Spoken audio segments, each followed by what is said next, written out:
सबको प्रणाम। चले भाई, सीए फाउंडेशन के लॉ में हम लोग रिफ्रेशर बैच में इंडियन कॉन्ट्रैक्ट एक्ट पढ़ना शुरू कर चुके थे।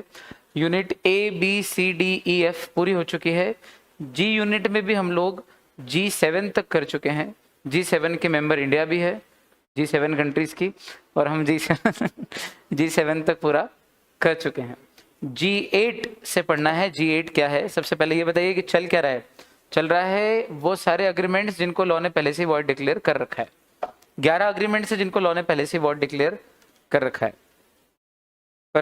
Agreements with person incompetent to contract, person of वही incompetent to contract.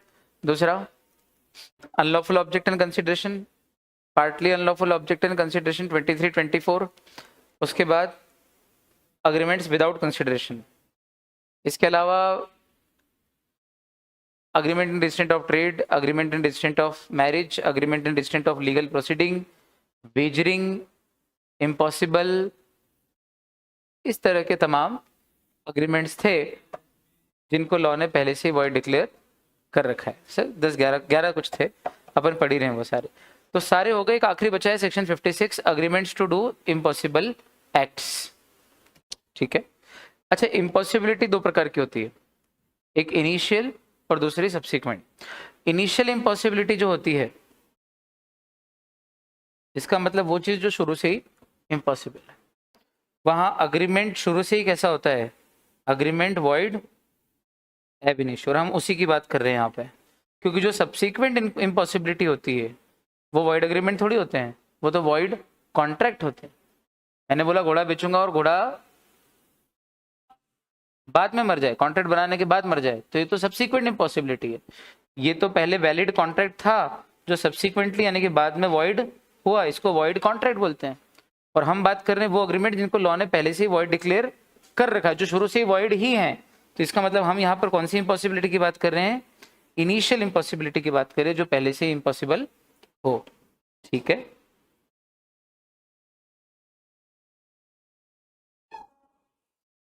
N agreement to do an impossible act is void. For example, A ने बी के साथ अग्री किया कि मैं आपको जादू से खजाना ढूंढ दूंगा। अब ये इसमें दो बातें हैं, एक तो ये अग्रीमेंट इम्पॉसिबल भी है, दूसरा ये कंसिडरेशन भी वॉइड है, वैलिड कंसिडरेशन भी नहीं है, इल्यूजरी है। This agreement is void. लेकिन अगर एक्ट बाद में इम्पॉसिबल बने तो उसको तो हम इज वॉइड नहीं बिकम्स वॉइड बोलते हैं। इज वॉइड नहीं, बिकम्स वॉइड बोलते हैं कि ये बाद में वॉइड बना, तो उस केस में हम कहते हैं कॉन्ट्रैक्ट बिकम्स वॉइड, ना कि agreement is void ab initio. Contract becomes void. A और बी ने कॉन्ट्रैक्ट किया कि एक दूसरे के साथ शादी करेंगे, लेकिन शादी के पहले बी पागल हो गया, तो द कॉन्ट्रैक्ट एक तरीके से बिकम्स वॉइड। इज लिखा है तो आगे नाउ लिख दो, the contract is now void, ये कॉन्ट्रैक्ट अब वॉइड हो गया, ऐसा भी बोले तो चलेगा। अब ये इम्पॉसिबिलिटी कितने प्रकार से आएगी? या तो वो इम्पॉसिबल हो गया या अनलॉफुल हो गया। चलो ये तो इम्पॉसिबल वाला एग्जांपल है। अगर शराब बेचने का कॉन्ट्रैक्ट होता है, शराब पे सरकार ने पाबंदी लगा दी, अब कोई नहीं बेचेगा, तो अनलॉफुल हो गया। अनलॉफुल होने के कारण इम्पॉसिबल हो गया है, या फिर फिजिकली इम्पॉसिबल है। दोनों ही तरीके से अगर वो इम्पॉसिबल हो जाता है। लेकिन मजे की बात, इम्पॉसिबिलिटी ऐसी हो जिसमें प्रोमिसर की गलती ना हो। मान लो अगर प्रोमिसर के कारण इम्पॉसिबल हो रहा है तो उसको थोड़ी इम्पॉसिबल बोलेंगे, नहीं तो बड़ा मजा आ जाएगा। तो पूछो कैसे? मैंने एक लड़की ने मुझसे कहा कि मैं आपसे शादी करूंगी, ठीक, फिर उसने दूसरे से शादी कर ली, और फिर बोलती है सॉरी नाउ मेरे लिए ये आपसे शादी करना इम्पॉसिबल है। तो ये इम्पॉसिबिलिटी नहीं है, ये ब्रीच है। आया समझ में? इम्पॉसिबिलिटी उसको बोलते हैं कि ऐसी कोई घटना हो जाए, ऐसा कोई रीजन हो जाए जिसको प्रोमिसर प्रिवेंट नहीं कर पा रहा था, प्रोमिसर के कंट्रोल में नहीं था, वो चाहता तो उसको प्रिवेंट करता लेकिन कर ही नहीं पाया, मेरे हाथ में नहीं था। Anything which is beyond the control of promisor, उसको इम्पॉसिबिलिटी बोलते हैं भैया। जो आपके हाथ में हो उसको इम्पॉसिबिलिटी नहीं बोलते। आया? उसको तो ब्रीच बोलते हैं। चलो फिर, और एक और चीज, अगर पहले से इम्पॉसिबल है तो कॉन्ट्रैक्ट बिकम्स वॉइड कि agreement is void ab initio. लेकिन सामने वाले को मालूम है कि ये चीज इम्पॉसिबल है, फिर तो उस केस में कॉन्ट्रैक्ट तो फिर भी वॉइड नहीं होगा, सॉरी कॉन्ट्रैक्ट तो फिर भी वैलिड नहीं होगा, अग्रीमेंट तो वॉइड ही रहेगा।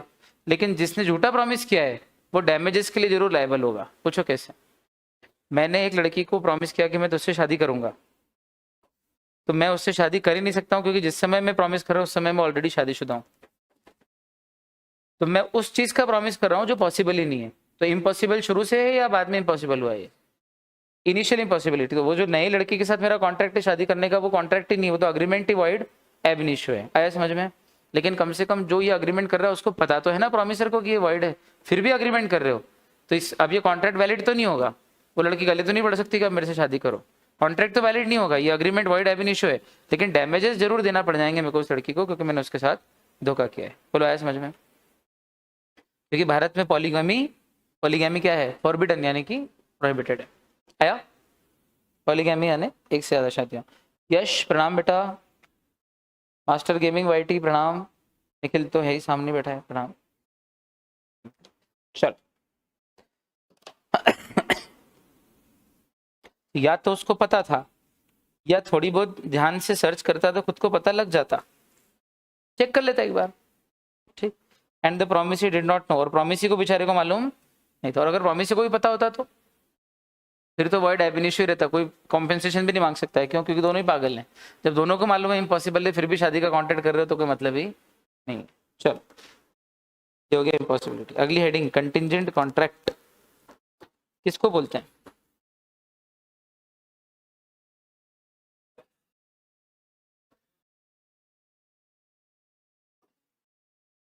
बहुत बढ़िया,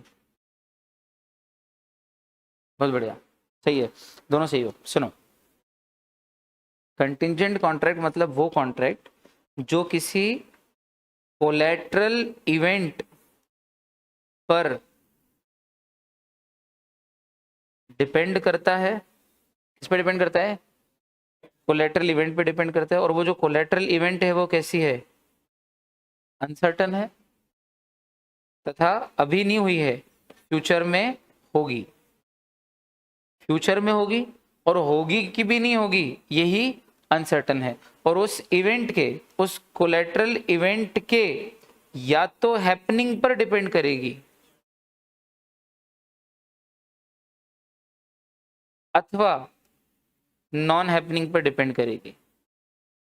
मतलब कॉन्ट्रैक्ट तो बन गया है, कॉन्ट्रैक्ट तो बन गया है, पर वो कॉन्ट्रैक्ट एनफोर्स होगा कि नहीं होगा, एनफोर्स होगा कि नहीं होगा, ये अभी शुरू से श्योर नहीं है।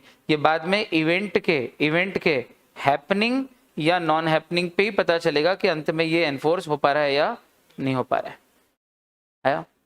तो इसका मतलब या तो हैपनिंग पे डिपेंड करेगा या नॉन हैपनिंग पे डिपेंड करेगा, या तो हैपनिंग विद इन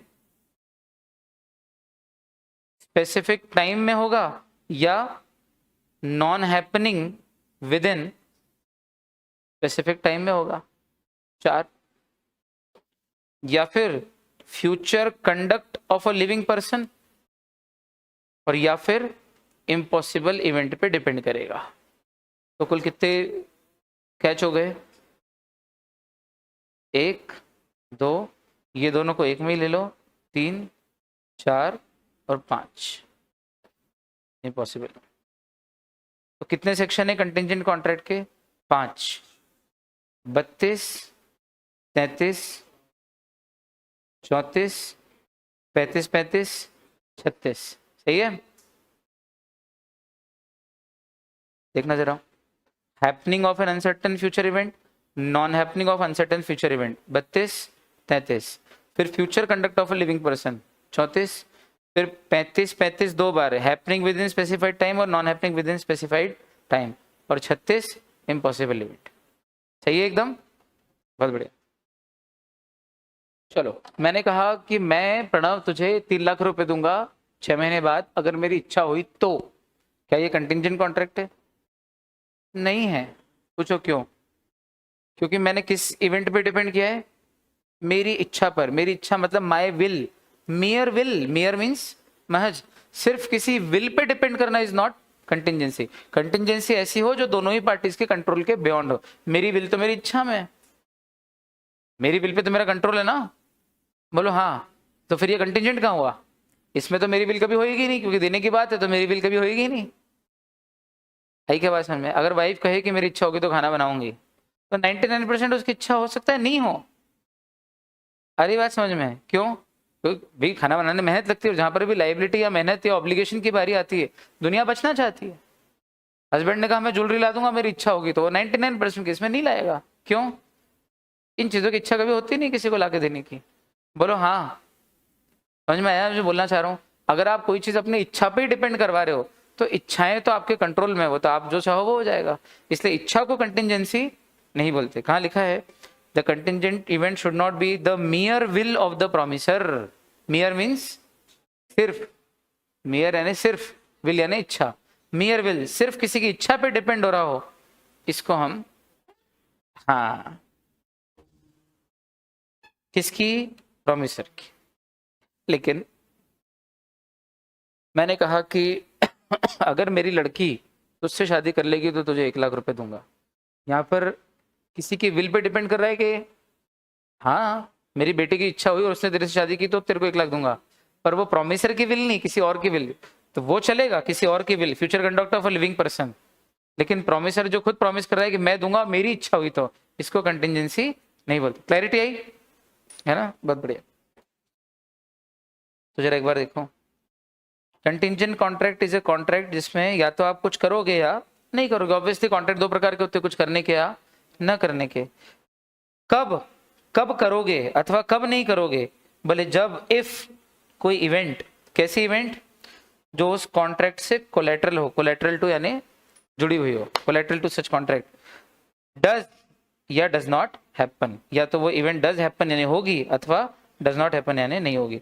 तो किसी, अब कितने कॉम्बिनेशन हो गए बताओ? 4 हो गए। इवेंट हैपन पे करूंगा, इवेंट हैपन पे नहीं करूंगा 2, इवेंट के नॉन हैपनिंग पे करूंगा, इवेंट के नॉन हैपनिंग पे नहीं करूंगा। टोटल 4 हो गए कि नहीं हो गए? ये अपन बना रहे हैं, हाँ, डेफिनेशन से निकाल लिया।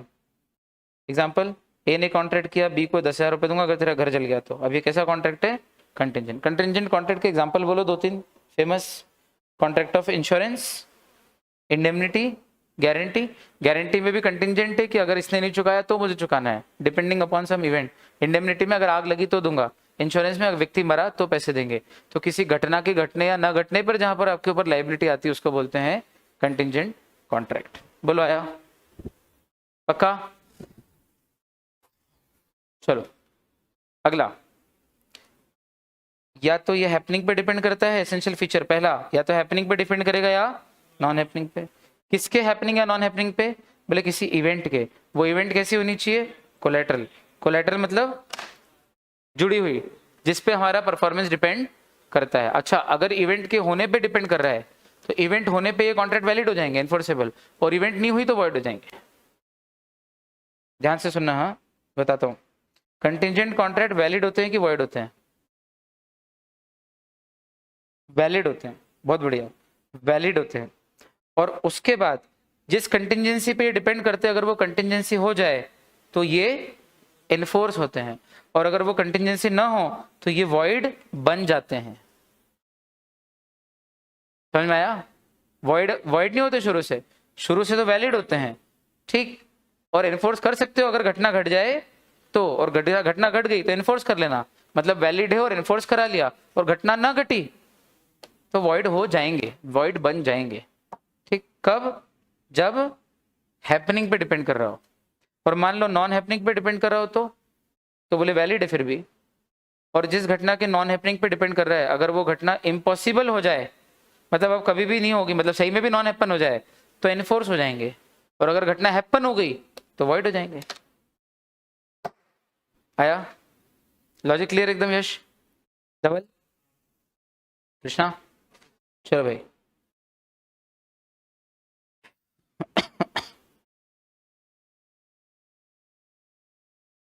तो वो इवेंट कैसी होनी चाहिए? कोलेटरल। फिर वो जो इवेंट है, जो कोलेटरल इवेंट है, वो कैसी होनी चाहिए? अनसर्टन। अगर सर्टन है कि कल सूरज पूरब से उगा तो 10 लाख रुपए दूंगा, तो सूरज तो पूरब से उगता है, ये तो सर्टन ही है, तो फिर उसको कंटिजेंट कॉन्ट्रैक्ट नहीं बोलेंगे, है ना, वैलिड नहीं है वो। और आखिरी, वो जो कंटिजेंसी है वो प्रोमिसर की विल पे डिपेंड करना नहीं चाहिए, तो अपन ने पहले ही कर लिया था। अच्छा, लाइन बाय लाइन भी हो गया, word by word, heading by heading. अब नीचे आओ, ये 5 सेक्शन के नाम ले दिए थे अपन ने। अब एक बार देखो, किसी इवेंट के, अनसर्टन फ्यूचर इवेंट के हैपन पे डिपेंड कर रहा है, तो वो घटना अगर हैपन हो गई तो इन्फोर्सेबल, और हैपन होना इम्पॉसिबल हो गया तो वॉइड, क्योंकि हैपन होना इम्पॉसिबल हो गया है मतलब कभी भी हैपन नहीं होगी, तो फिर ये कॉन्ट्रैक्ट वॉइड हो जाएगा। बहुत बढ़िया। नॉन हैपनिंग पे डिपेंड कर रहा है तो उल्टा कर दो, अगर वो घटना इम्पॉसिबल हो जाए तो वैलिड, ठीक, अगर और अगर हो जाए हैपन हो जाए तो void. Future conduct of a living person पे आओ। मैंने कहा कि मेरी बेटी अगर तुझसे शादी कर लेगी तो मैं तुझे पैसे दूंगा, और लेकिन मेरी बेटी ने तो किसी और से शादी कर ली है तो अब मैं तुझे पैसे नहीं दूंगा। लेकिन ये कहना इम्पॉसिबल नहीं कि वो शादी अभी भी हो सकती है, क्यों? क्योंकि उसने जिससे करी वो मर गया और बाद में फिर वो तेरे से कर ले तो वो तो अभी भी पॉसिबल है, लेकिन वो जब होगा तब होगा, हाल फिलहाल तो इम्पॉसिबल हो गया है ना ये, ठीक। अभी तो घटना हैपन नहीं हुई है ना, और अगर घटना अभी हैपन नहीं हुई है तो कॉन्ट्रैक्ट क्या हो गया है? वॉइड हो गया है। आया?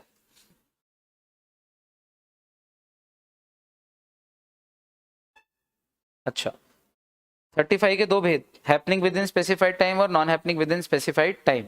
इसमें क्या होगा? स्पेसिफाइड टाइम के अंदर हैपन होना लिखा है, अगर happening within specified time, तो स्पेसिफाइड टाइम के अंदर हैपन हो जाए तो वैलिड एनफोर्सेबल, और स्पेसिफाइड टाइम के अंदर अंदर ही अगर इम्पॉसिबल हो जाए तो वॉइड, और अगर स्पेसिफाइड टाइम के बाद हो तो भी वॉइड। हो तो रही है, हैपन तो हो रही है लेकिन टाइम के बाद हो रही तो भी वॉइड, या इम्पॉसिबल ही हो गई है तो भी वॉइड, क्योंकि हैपन होना चाहिए थी वो भी कब? टाइम के अंदर अंदर। दूसरा, non happening within specified time, मतलब एक पर्टिकुलर टाइम के अंदर अंदर वो चीज नहीं होना चाहिए, तो या तो उस टाइम के अंदर अंदर नहीं हुई तो भी वैलिड, या उस टाइम के अंदर अंदर ही इम्पॉसिबल हो गई तो भी वैलिड, लेकिन अगर उस टाइम पीरियड के अंदर अंदर हो गई तो वॉइड। और इन सब में एक एग्जांपल लगा लो, जहाज वाला। जहाज अगर इतने समय में लौट गया तो दूंगा, तो अगर उतने समय में लौट जाए तो वैलिड, नहीं लौटे तो वॉइड, या बीच में डूब जाए तो भी वॉइड। और अगर मैं कह दूं अगर जहाज नहीं लौटा तो दूंगा, तो जहाज अगर डूब जाए तो दे दूंगा, उतने समय में नहीं लौटे तो भी दे दूंगा, लेकिन उतने समय के अंदर अगर लौट जाए तो नहीं दूंगा। उल्टा कर दो उसका एग्जैक्टली। बोलो हाँ। बहुत बढ़िया, अच्छे से कर रखा है अपन ने क्लास में। और आखिरी है इम्पॉसिबल इवेंट पे डिपेंड कर रहा हूँ। अब ये क्या मूर्खता है, इम्पॉसिबल इवेंट वाले अग्रीमेंट जो लोग बना रहे हैं कितने पागल है, सोचो। दो पैरेलल लाइंस अगर एक दूसरे को इंटरसेक्ट कर जाएगी तो मैं तेरे को 3 लाख रुपए दूंगा, ये वो कंटिजेंसी है जो कभी होगी ही नहीं, इसलिए ये अग्रीमेंट वॉइड एब इनिशियो एक तरीके से देखा जाए तो। आया? चाहे पार्टीज उस इम्पॉसिबिलिटी के बारे में जानते हो या नहीं जानते, पर इसमें और 56 में, 36 और 56 में अंतर क्या है? 56 क्या बोल रहा है सेक्शन? इम्पॉसिबल एब इनिशियो शुरू से, और यहाँ पर भी इम्पॉसिबल इवेंट जो शुरू से ही इम्पॉसिबल है। अंतर क्या है?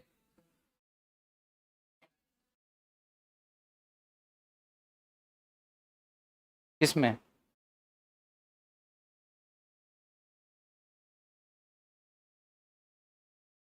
नहीं, इम्पॉसिबिलिटी शुरू से ना लिखा है, वेदर और नॉट द पार्टीज न्यू, मतलब वेदर दे नो या whether they do not know, कोई फर्क नहीं पड़ रहा है। अगर उनको पता भी हो कि पैरेलल लाइंस एनक्लोज नहीं करती, मतलब इंटरसेक्ट नहीं करती है, या सन ईस्ट से उगता है उनको मालूम है, तो फिर ये नॉर्थ वाला अग्रीमेंट कराई क्यों उनने? हो सकता है कि दोनों को मालूम हो, यह भी हो सकता है कि दोनों को नहीं मालूम है, इससे फर्क नहीं पड़ रहा, ये शुरू से ही वॉइड है। ये भी तो वॉइड एब इनिशियो है, इनिशियल इम्पॉसिबिलिटी। और ऊपर जो सेक्शन 56 था वो भी तो यही था, इनिशियल इम्पॉसिबिलिटी, ये रहा वॉइड एब इनिशियो। अंतर क्या है? ध्यान गया इस तरफ? क्वेश्चन अच्छा है। अंतर क्या है?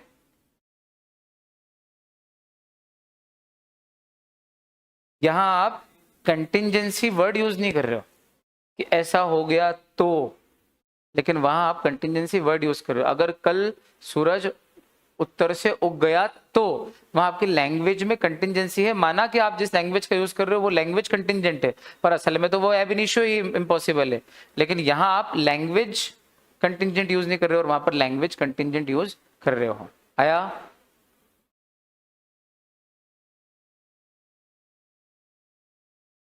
कंटिंजेंट, कंटिंजेंट जो है इसमें कितने लेटर्स होते हैं? 10 लेटर्स होते हैं, ठीक। तो इसको इस तरह से लो कि कंटिंजेंट, कंटिंजेंट 2 बार बोलो। इट सीम्स कंटिंजेंट, कंटिंजेंट ऐसा बोलते हैं ना अपन, नरम नरम, गरम गरम, ठंडा ठंडा, तो 2 बार बोलो। तो 36 में जो लिखा है वो कैसा है, थोड़ा सा कंटिंजेंट है, तो उसको कंटिंजेंट 10 कंटिंजेंट 10 दो बार बोलो तो 20, तो 20 कदम पीछे ले आओ, तो 56 से 20 कदम पीछे क्या होता है 36, याद रहेगा। पगलाओ मत। कोई बात नहीं, टेक्सास था है, शायद मैं तो खा के आया, खैर जो भी है। एक तो लॉजिक दे रहा हूं कि जहां दोनों इम्पॉसिबल, लेकिन जहां पर इम्पॉसिबिलिटी के साथ साथ आपने कंटिंजेंसी भी यूज कर दी हो वो 36 में जाएगा, और कंटिंजेंसी यूज नहीं की हो, सीधे सीधे प्लेन इस तरह का अग्रीमेंट किया हो कि वो इम्पॉसिबल ही है, तो 56 लग जाएगा। अंतर समझ में आ गया। रीजनिंग और कंटिंजेंट में डिफरेंस कर लोगे आप, डिफरेंस सारे खुद से करने हैं रिफ्रेशर में। अब एच यूनिट पे आओ, एच नहीं परफॉर्मेंस ऑफ कॉन्ट्रैक्ट, बहुत आसान यूनिट है ये, मेरी फेवरेट भी है, अच्छी है, मतलब पसंद है बहुत। सबसे पहले बताइए कि कॉन्ट्रैक्ट अगर बनाया है दो पार्टीज ने मिलके, तो किसकी जिम्मेदारी है कि वो कॉन्ट्रैक्ट परफॉर्म भी हो, दोनों की जिम्मेदारी है।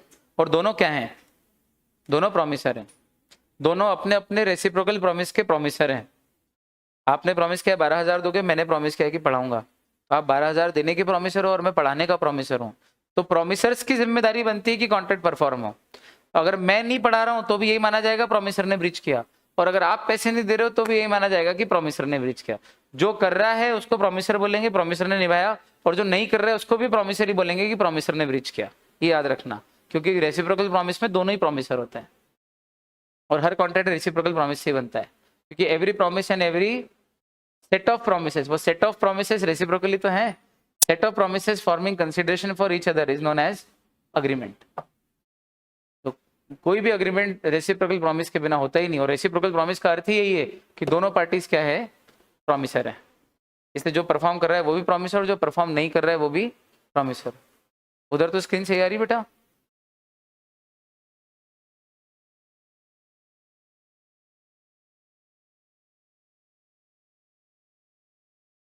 ऐसी ठक ठक नहीं करूं। ये लाइन याद होगी कि दोनों प्रॉमिसर हैं, अब काम आएगा। अब it is the duty of the parties, दोनों पार्टीज की ड्यूटी है कि कॉन्ट्रैक्ट या तो एक्चुअली परफॉर्म हो, आप 12,000 दो और मैं पूरा पढ़ाऊं 6 महीने, या फिर कम से कम आप अपने अपने प्रॉमिस रिस्पेक्टिव, यानी कि अपने अपने प्रॉमिस को परफॉर्म करने का ऑफर तो करो, टेंडर तो करो कि हाँ भाई मैं परफॉर्म करने आया हूँ, बैंड बजाने आया हूँ मैं आपकी शादी में, आपने बैंड बजाने का कॉन्ट्रैक्ट दिया था, अब आपकी शादी कैंसिल हो गई है, मेरी प्रॉब्लम नहीं है, मेरे को तो पूरा पैसा लगेगा, याद आया। आप अपना परफॉर्मेंस ऑफर तो करो सामने वालों को कि मैं अपना परफॉर्मेंस आपको देने को तैयार हूँ, तो या तो परफॉर्म करो एक्चुअली, या फिर offer to perform. Offer to perform का दूसरा नाम टेंडर ऑफ परफॉर्मेंस, ठीक।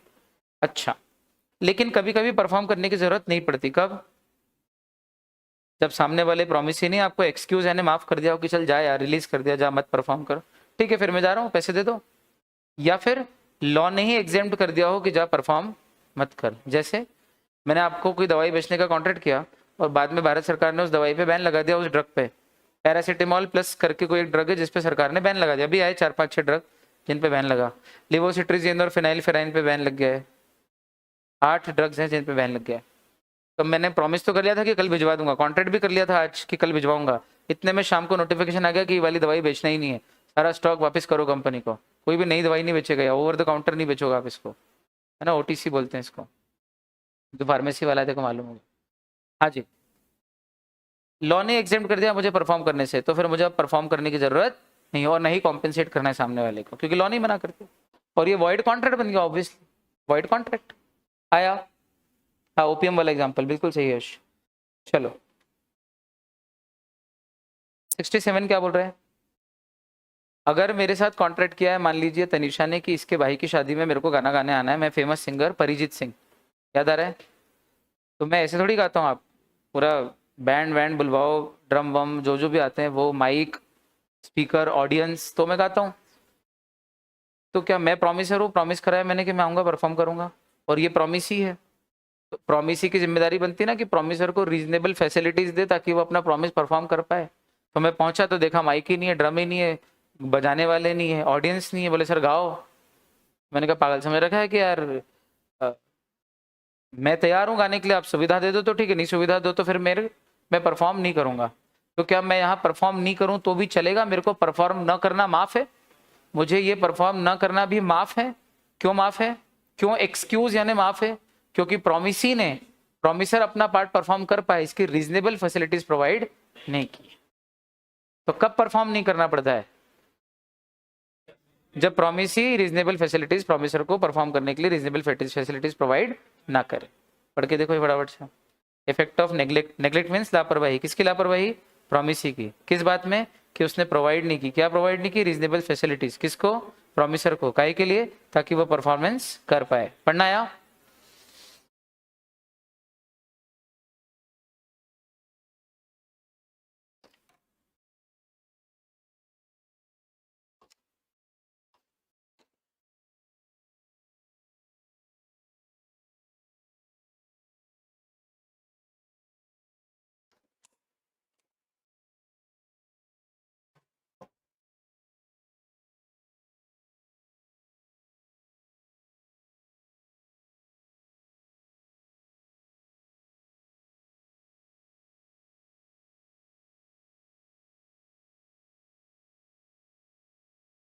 चलो, ऑफर टू परफॉर्म या टेंडर ऑफ परफॉर्मेंस किसको बोलते हैं?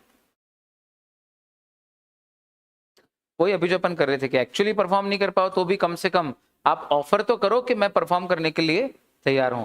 लेकिन अगर आपने ऑफर टू परफॉर्म करा है और सामने वाला फिर भी आपका परफॉर्मेंस नहीं ले रहा है, तो आपको पूरा अधिकार है कि आप फिर भी अपना पूरा पैसा मांग के जाओगे। बैंड वाला पूरा पैसा लेके जाएगा। लेकिन आपका ये जो ऑफर टू परफॉर्म है ये भी तो वैलिड होना चाहिए, तब माना जाएगा कि आपकी कोई गलती नहीं हो और आप एक्सक्यूज हो, आपको माफ है परफॉर्मेंस न करना भी, और फिर भी आपको पूरा पैसा लेने का अधिकार है। कब?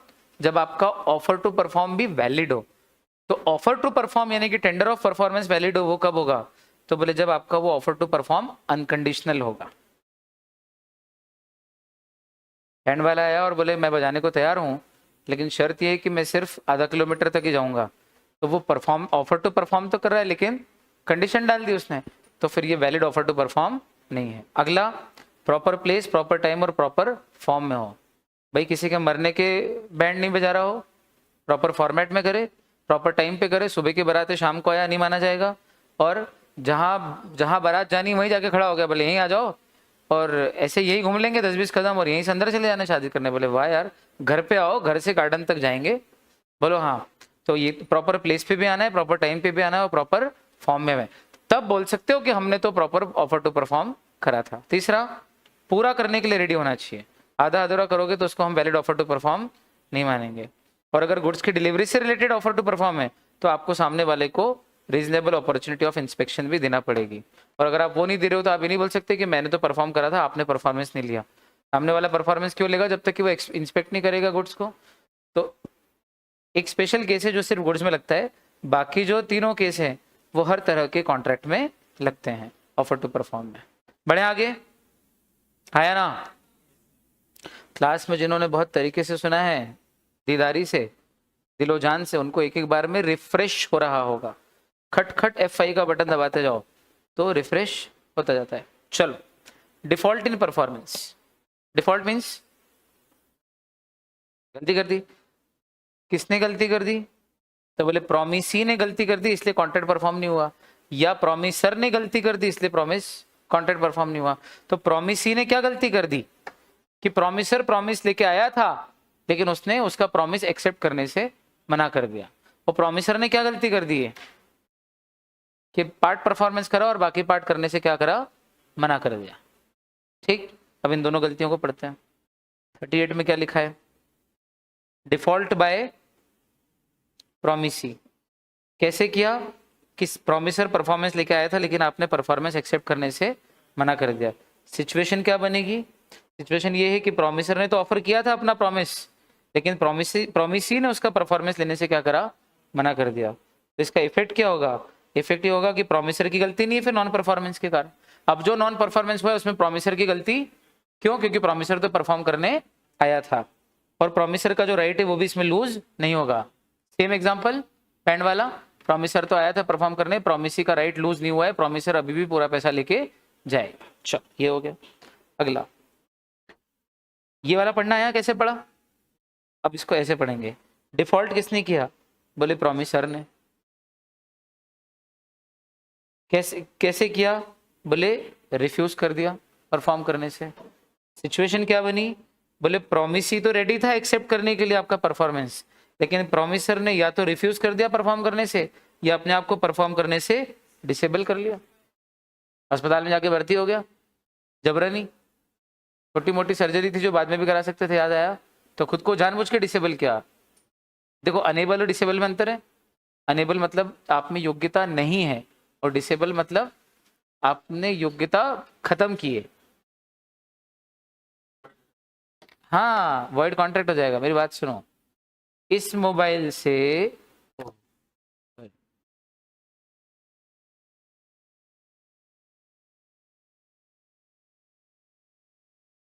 ऐसा कोई फीचर बताओ जो इस मोबाइल में नहीं है। हाँ, इस मोबाइल से चंद्रमा का फोटो नहीं लिया जा सकता है, वो S24 अल्ट्रा से लिया जा सकता है। ऐसे तो लिया जा सकता है, मतलब वो जो जूम करके चंद्रमा के दाग दिखते बिल्कुल एकदम क्लैरिटी आती है वैसा फोटो। तो उसके लिए ये मोबाइल अनेबल है कि डिसेबल है? अनेबल ही है ना, अनेबल ही है। आया समझ में? ठीक। और मैंने इसमें कॉल फॉरवर्डिंग डिसेबल कर रखी है। इसका क्या अर्थ है?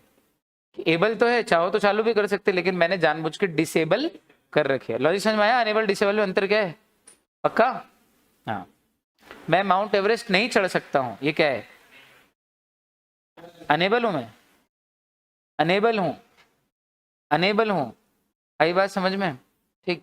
और मैं प्रणव क्या आ सकता था, प्रणव ने बुलाया था आज अपने घर पे, मैं जा सकता था, पर मैं जानबूझ के नहीं गया और मैंने एक मीटिंग रख ली और बाद में बोल दिया कि यार सॉरी मैं आ नहीं पाया। तो बोले sir you are not enable, you disabled your self.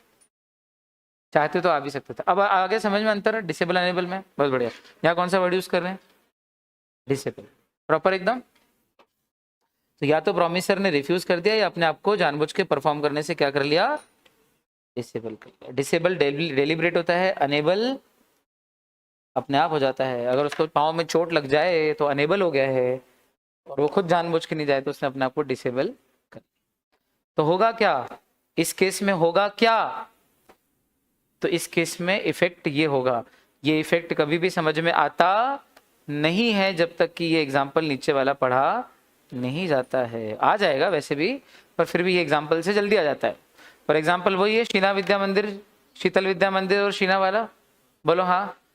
अगले 2 महीने तक हर हफ्ते में 2 बार, कुल मिला के 1 महीने में 4 हफ्ते, 2 महीने में 8 हफ्ते, 1 हफ्ते में 2 बार, तो 8 हफ्तों में 16 बार। अगले 2 महीनों में 16 बार आपको हमारे यहाँ परफॉर्मेंस करने आना है, डांस करने।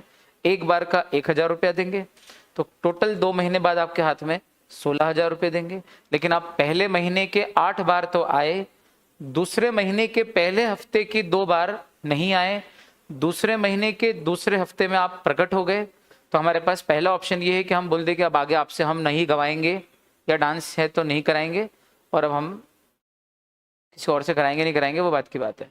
तो क्या मैं कॉन्ट्रैक्ट रेपुडिएट कर सकता हूँ प्रॉमिसी? पहला ऑप्शन तो ये। और रेपुडिएट करूंगा तो क्या करूंगा? जिन 2 बार वो नहीं आया उस बार का कॉम्पेंसेशन मांगूंगा, लेकिन जितनी बार वो आया है उतनी बार का पैसा 8,000 तो उसको देना पड़ेगा। 8,000 और माइनस उधर जो नुकसान हुआ वो काट पीट के। ये हुआ पहला ऑप्शन। और दूसरा ऑप्शन क्या है? दूसरा ऑप्शन ये है कि जब वो दूसरे महीने के दूसरे हफ्ते आ जाए तो मैं या तो उसको एक्सप्रेसली बोल दूं कि चल ठीक है आगे कंटिन्यू कर ले, या अगर मना न करूं तो एक तरीके से इम्प्लाइडली उसको बोल रहा हूं कि कंटिन्यू कर ले, तो फिर अब वो कंटिन्यू करेगा।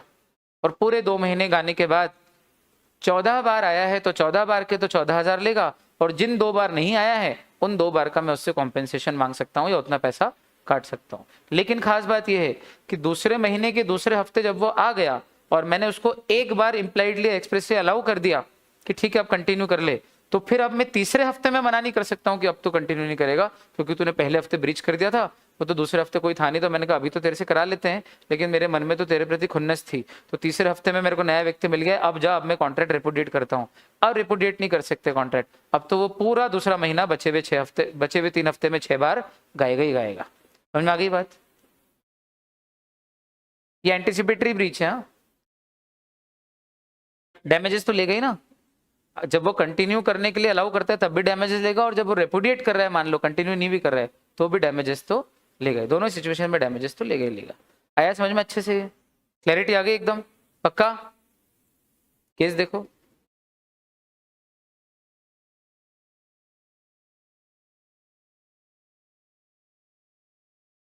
तो पहला ऑप्शन ये है कि वो पूरा का पूरा आगे के लिए कॉन्ट्रैक्ट टर्मिनेट कर सकता है। टर्मिनेट मीन्स रिसाइंड या रेपुडिएट या कैंसिल या टर्मिनेट।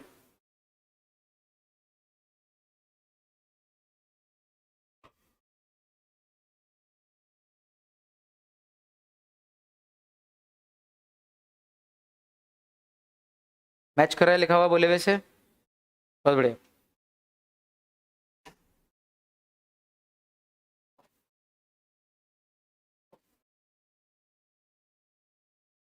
चलो, demand and performance of promise. अब प्रश्न ये है कि परफॉर्म कौन करेगा? प्रॉमिसर। और परफॉर्म कर इसकी डिमांड कौन करेगा? प्रॉमिस ही। बहुत बढ़िया। रूल ये है कि डिमांड कौन करेगा? डिमांड हमेशा प्रॉमिस ही करेगा, लेकिन कुछ कुछ केसेस में थर्ड पार्टी भी डिमांड कर सकती है। कौन से केसेस में? प्रिविटी ऑफ कॉन्ट्रैक्ट के एक्सेप्शन है, एजेंसी और मैरिज सेटलमेंट और फैमिली सेटलमेंट और ट्रस्ट का बेनिफिशियरी और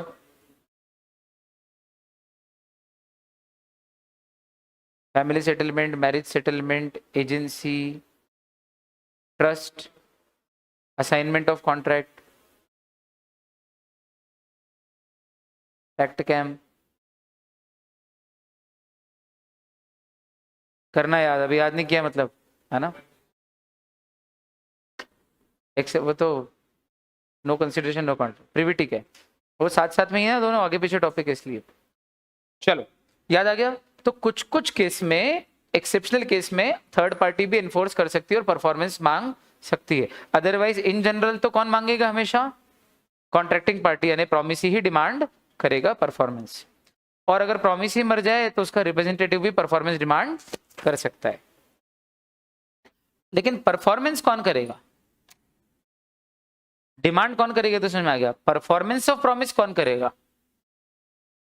पर्सनल स्किल का है तो प्रॉमिसर खुद ही करेगा, लेकिन अगर पर्सनल स्किल का नहीं है तो प्रॉमिसर भी कर सकता है या कोई और व्यक्ति भी कर सकता है, या प्रॉमिसर का एजेंट भी कर सकता है, और अगर प्रॉमिसर मर गया हो तो उसका रिप्रेजेंटेटिव भी परफॉर्म कर सकता है।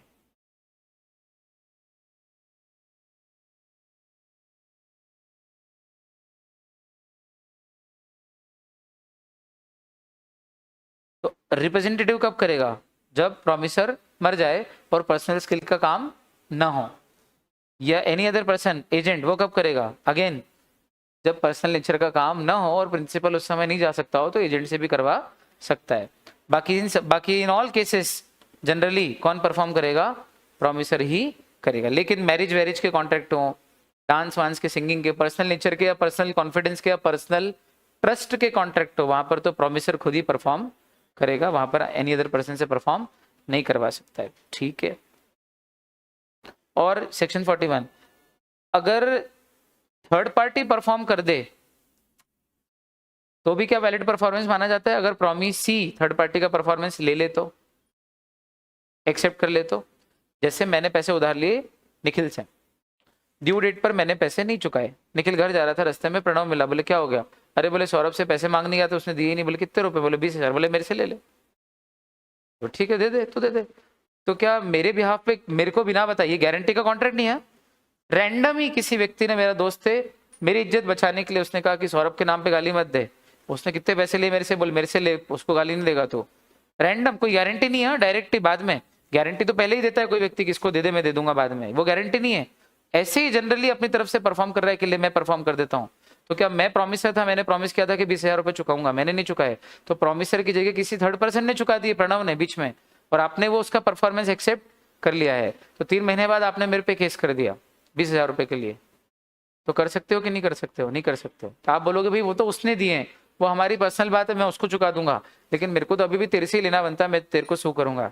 नहीं नहीं नहीं, एक बार आपने किसी थर्ड पर्सन से परफॉर्मेंस एक्सेप्ट कर लिया है तो फिर वो वैलिड परफॉर्मेंस हो गया है और अब आप प्रॉमिसर को सू नहीं कर सकते। फालतू कुतर्क मत करना कि सर वो कोई नया ट्रांजेक्शन मान ले तो, या वो बाद में मुकर जाए कि ये तो मैंने प्रणव से उधार लिए, ये कोई तेरी तरफ से परफॉर्मेंस नहीं हुआ है, ऐसा झूठ बोल दे तो ये फालतू दिमाग लगाने की जरूरत नहीं है। हम मान के चल रहे हैं कि जब ये सब चीजें प्रूव हो जाएगी और वो सामने वाला भी झूठ नहीं बोल रहा है, मुकर नहीं रहा है, तो ये रूल लगेगा। अब वो मुकर ही जाएगा तो फिर कोर्ट में उस चीज के ऊपर केस चलेगा, उसके गवाह दिए जाएंगे, एविडेंस दिए जाएंगे, अंत में तो जो प्रूव है, जो सच है वही प्रूव होगा ना। वैसे भी फालतू को तर्क करने का ऑप्शन ही नहीं आपके पास। बोलो हाँ,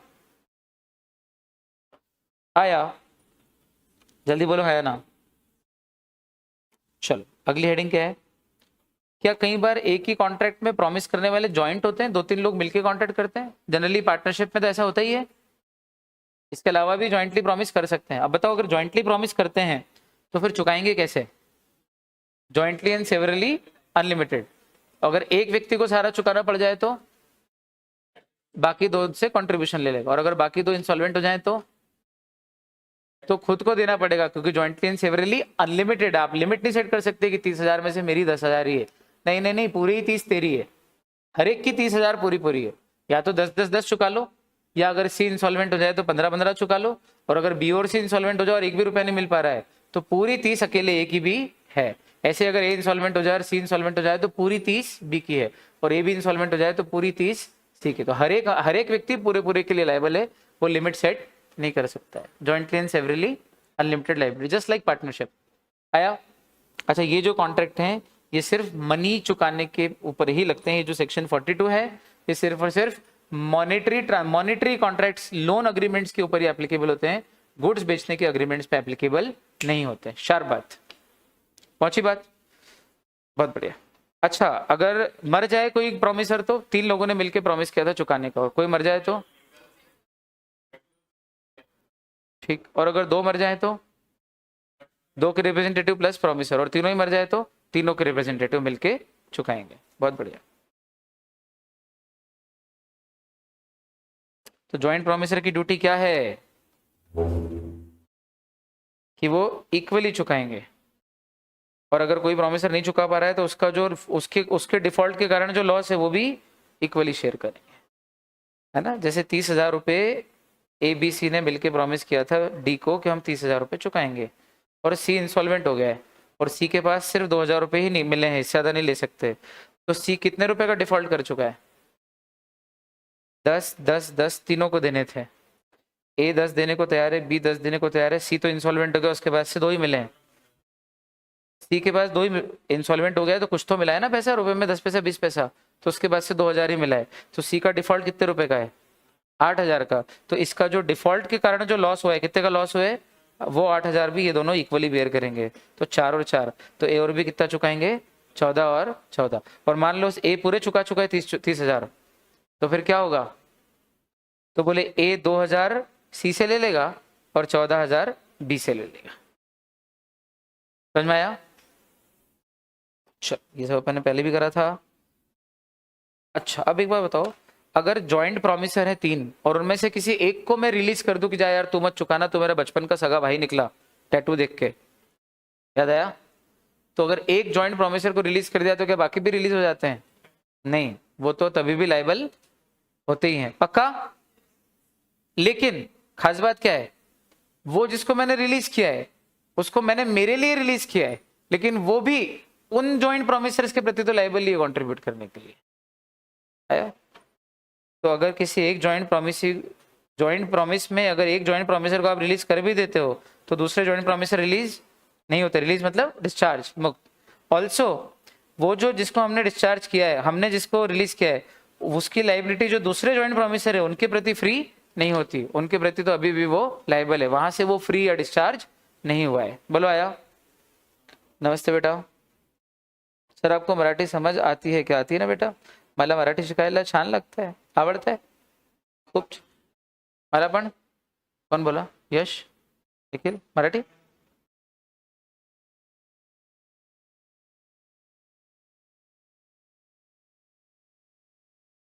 मराठी अप्रतिम भाषा, और भी आता है।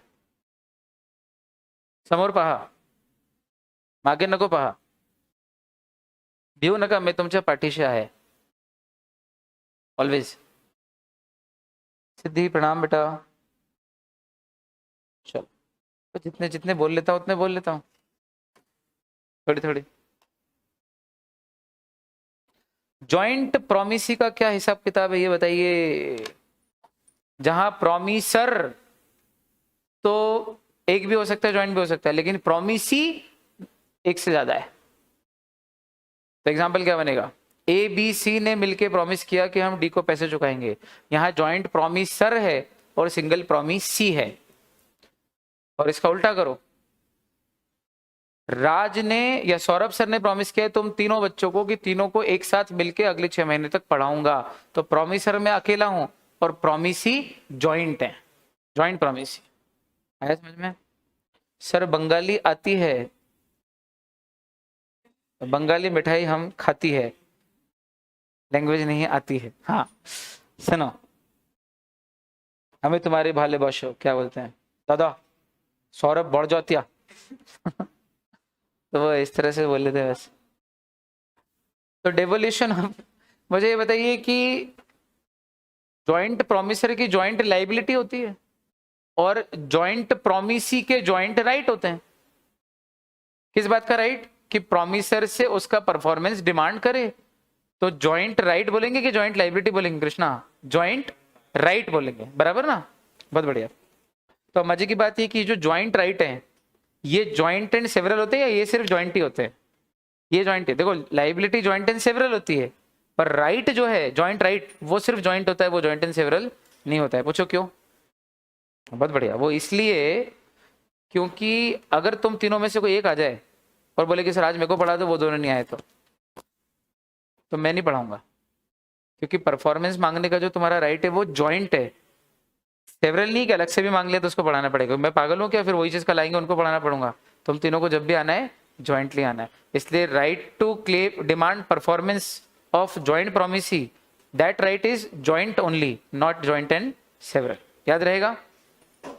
तो फिर ये राइट किसका है? जॉइंट प्रोमिसी का जॉइंट है। और अगर कोई प्रोमिसी मर जाए तो रिप्रेजेंटेटिव विद सर्वाइवर्स, दो मर जाए तो दो रिप्रेजेंटेटिव विद लास्ट सर्वाइवर, और तीनों मर जाए तो तीनों के रिप्रेजेंटेटिव मिलके परफॉर्मेंस क्लेम करेंगे। आया? अगेन अगर पर्सनल नेचर का हुआ तो बात अलग है, अदरवाइज परफॉर्मेंस क्लेम कर सकते हैं। समझ में आया क्या? पर्सनल नेचर का हुआ तो क्लेम नहीं कर सकते। सक्सेशन वर्सेस असाइनमेंट हम हमारी रेगुलर क्लास में बहुत अच्छे से कर चुके हैं। एक दो पॉइंट बोलता हूँ उतने में आपको याद आ जाना चाहिए। सक्सेशन अपने आप होता है, असाइनमेंट करने से होता है। सक्सेशन पे सक्सेशन एक्ट लगते हैं, असाइनमेंट पे कॉन्ट्रैक्ट एक्ट लगता है। सक्सेशन मरने के बाद होता है, असाइनमेंट जीते जी होता है। सक्सेशन राइट्स एंड लायबिलिटीज दोनों का होता है, असाइनमेंट सिर्फ और सिर्फ राइट्स का होता है। सक्सेशन का एग्जाम्पल रामलाल के मरने के बाद उनकी सारी असेट्स और लायबिलिटीज उनके बेटे श्यामलाल की होगी। असाइनमेंट का एग्जाम्पल मैंने जीते जी अपनी इंश्योरेंस पॉलिसी का क्लेम का जो अमाउंट है वो असाइन कर दिया रामलाल के नाम पे और खुद चला गया हिमालय। अब रामलाल को मिलेगा मेरे मरने के बाद इंश्योरेंस का क्लेम। आया? ठीक लगे हाथ? मैंने कहा करा दो, ये थोड़ा नया टॉपिक है, सक्सेशन असाइनमेंट। हो गया अच्छे से? चल अब, अरे वाह, अच्छा हाँ 2 बज तो गए। हाँ अब टाइम प्लेस और मैनर ऑफ परफॉर्मेंस का क्या रोल है ये बताइए। तो सबसे पहले कई बार ऐसा होता है कि टाइम स्पेसिफाइड है, लेकिन फिर भी आप जब तक दोबारा से अप्लाई नहीं करोगे कि आके परफॉर्म कर दो तब तक हम परफॉर्म नहीं करेंगे। ऐसे कॉन्ट्रैक्ट बहुत कम होते हैं, लेकिन अगर बनाए जाएं ऐसे कॉन्ट्रैक्ट तो बन सकते हैं। जिसमें क्या बोला गया है, क्या बोला गया है?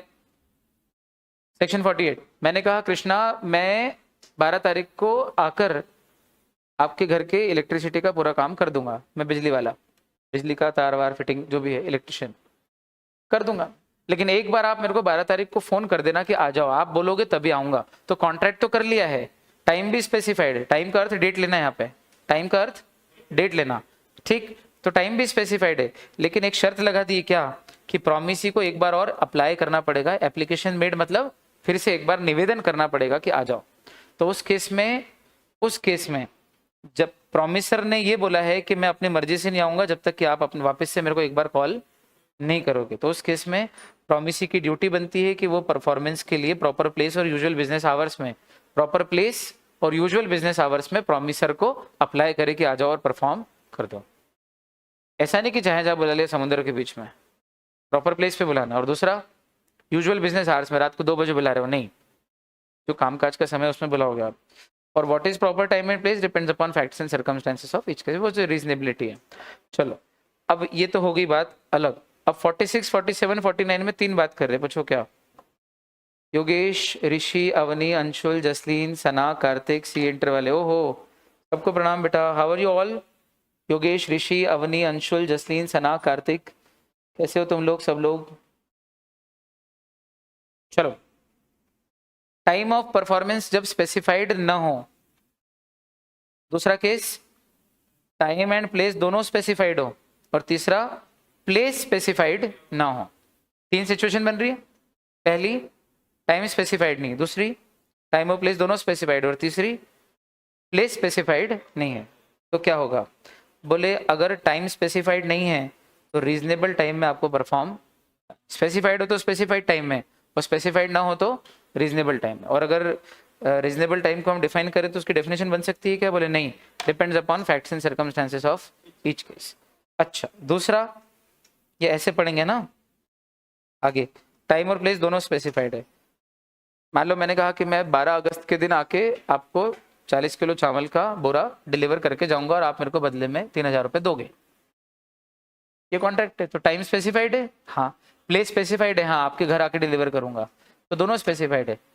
लेकिन दोनों स्पेसिफाइड होने के बावजूद भी 12 तारीख को रात के 12 बजे पहुंच जाऊं मैं आपको, कि ये लग गई 12 तारीख, 11 तारीख और 12 तारीख के बीच का जो टाइम होता है, रात को 12 बजने के बाद 1 बज गई, तो रात को 1 बजे 12 तारीख लग चुकी है, तो मैं 1 बजे पहुंच गया, ये लो 12 तारीख को मैं आ गया। तो ऐसा नहीं है, टाइम और प्लेस स्पेसिफाइड होने के बावजूद भी आपको रीजनेबल आवर्स में वो परफॉर्मेंस करना है, अनरीजनेबल आवर्स में परफॉर्मेंस नहीं करना है। बोलो हाँ। यूजुअल आवर्स, और यूजुअल आवर्स क्या होते हैं, डिपेंड करता है facts and circumstances of each case. बहुत बढ़िया।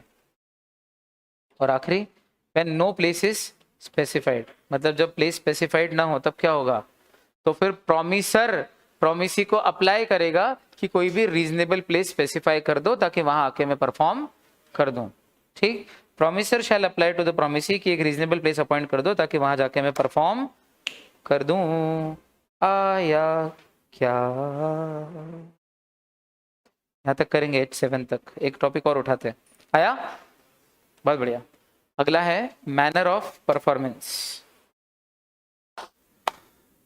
मैनर मीन्स तरीका। तो मैनर ऑफ परफॉर्मेंस क्या होगा? बोले जो भी प्रिस्क्राइब मैनर होगा वो। तो मैंने अगर मैनर प्रिस्क्राइब कर रखा है कि आप मेरी जब पैंट सियो, जब मेरी पैंट को सिलो तो उसमें नॉर्मल स्टिचिंग मत करना, इंटरलॉकिंग करना, तो फिर इंटरलॉकिंग करना पड़ेगी। हरी बात, मैं एग्जांपल दे रहा हूं आपको। अगर आप मेरा चश्मा बनाओ तो नॉर्मल नंबर का मत बनाना, फोटोक्रोमेटिक बनाना, ताकि धूप में निकलो तो अपने आप काला हो जाए।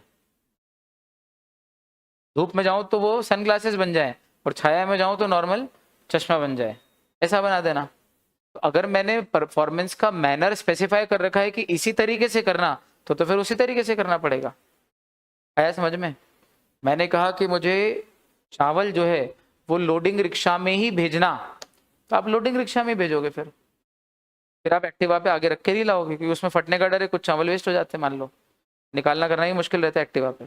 जो भी हो, एग्जांपल ये है कि अगर किसी ने मैनर स्पेसिफाई कर रखा हो तो आपको प्रिस्क्राइब्ड मैनर में ही परफॉर्म, लेकिन मैनर स्पेसिफाइड ना हो तो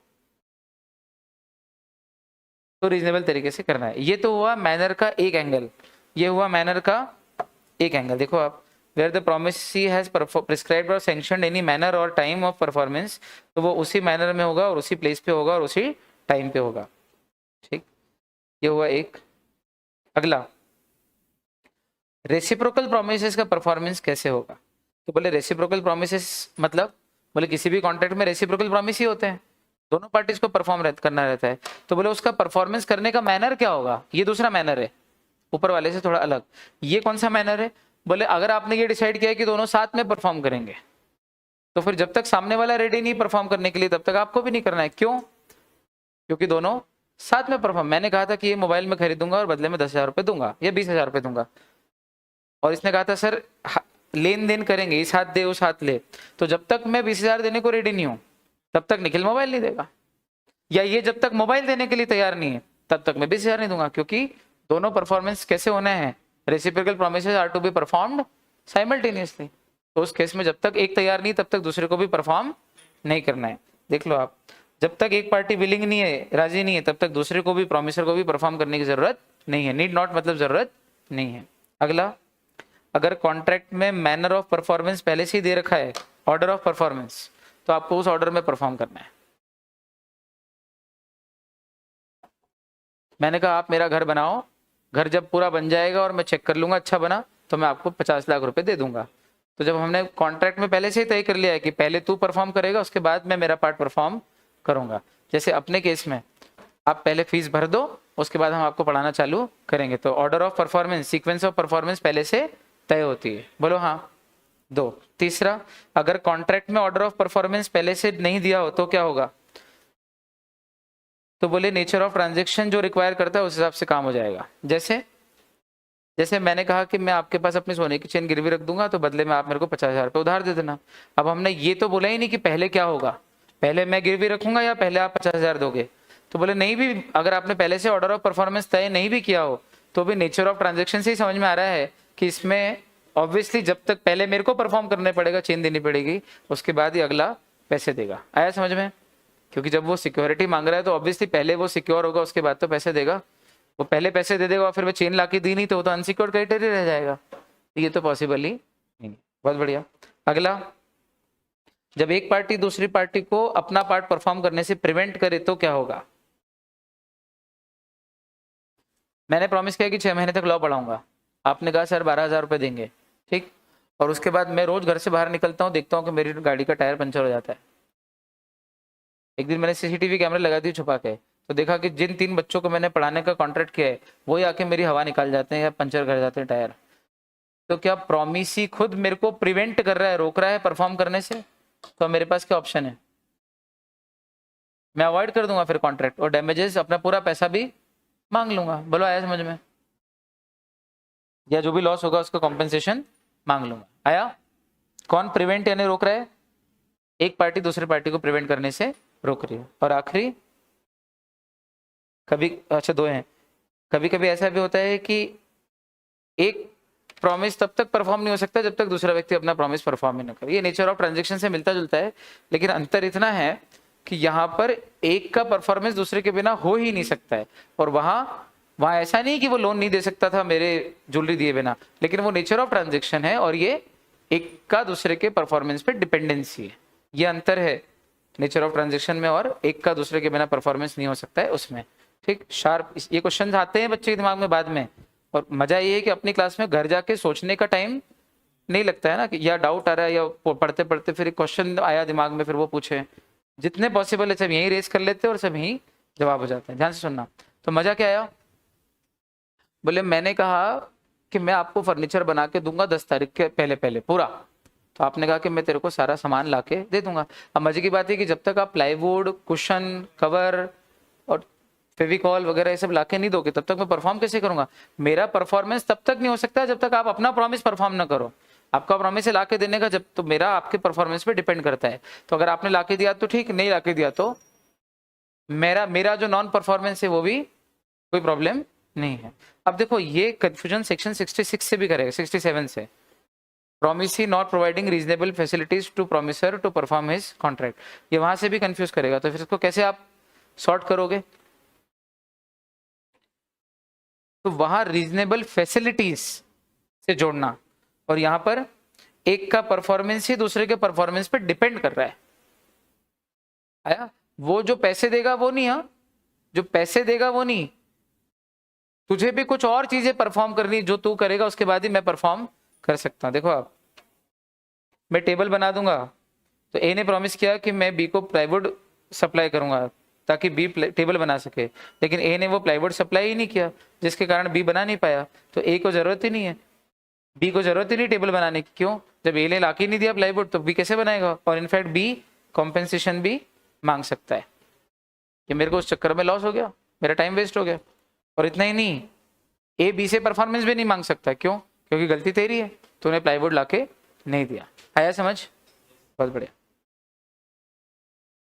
अच्छा, अगर किसी कॉन्ट्रैक्ट, ऑब्वियसली किसी भी कॉन्ट्रैक्ट में रेसिप्रोकल प्रोमिसेस तो होती है। बिल्कुल। कनिष्क, दीवाना दिल मस्ताना आप और परवाना हमारा सब्जेक्ट जिसका नाम है लॉ, हमेशा ही रहता है, पुराना अपना सबसे पुराना। हाँ बिल्कुल। तो मुझे बताओ, उस प्रॉमिस में सर्टेन प्रोमिसेस तो लीगल है और under specified situation certain other promises are illegal.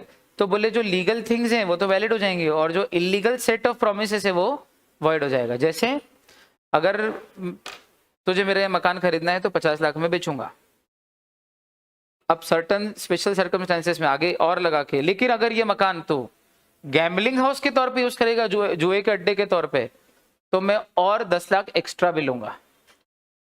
तो वो जो जुए के अड्डे वाला पोर्शन है वो तो वॉइड है, लेकिन अगर तू उसको नॉर्मल घर खरीद के रूप में खरीदता है तो 50 लाख वाला कॉन्ट्रैक्ट वैलिड है।